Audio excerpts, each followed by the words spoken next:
Establishing a customer risk profile. Establishing and maintaining customer risk profiles. Purpose of customer risk profiles. Effective monitoring. Financial institutions, FIs, should establish customer risk profiles that align with the types and levels of risks involved. These profiles help FIs compare actual customer activities with expected activities, identify unusual circumstances or potentially suspicious transactions. Requirements for legal persons and arrangements. Identification of beneficial owners. FIs are required to identify any natural person who owns or controls 25% or more of a legal person or legal arrangement. Obtain a detailed explanation or company structure chart to understand the ownership and control structure, tracing any ownership interests of 25% or more through intermediate entities to the natural persons who ultimately own or control them. Understanding business nature and structure. To gain a comprehensive understanding of the customer, FIs should obtain a detailed explanation or company structure chart showing the entity's internal management structure. Identify persons holding senior management or other control positions.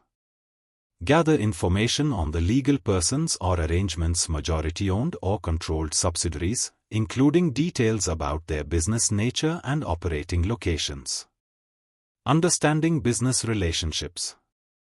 Purpose and nature of relationships. FIs are required to understand the intended purpose and nature of the business relationship.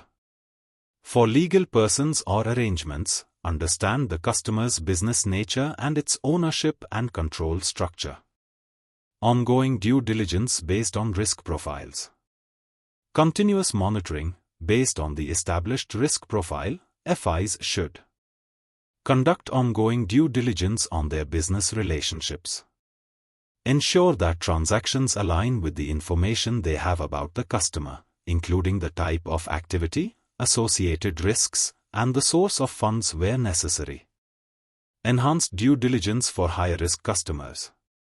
Additional information collection. When dealing with high-risk or more complex customers, FIs should gather and include more detailed information in the customer's risk profile, such as anticipated size turnover, expected account balances or transactional activity, types and volumes of transactions, anticipated transaction types and volumes, counterparties and intermediaries, known or expected third parties with whom the customer conducts transactions.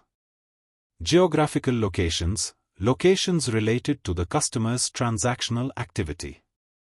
Timing and seasonality, anticipated timing or seasonality of transactions. Simplified due diligence for lower-risk customers. Generic risk profiles. For customers identified as lower risk, FIs may apply more generic risk profiles to facilitate comparisons between actual and expected types and levels of activity.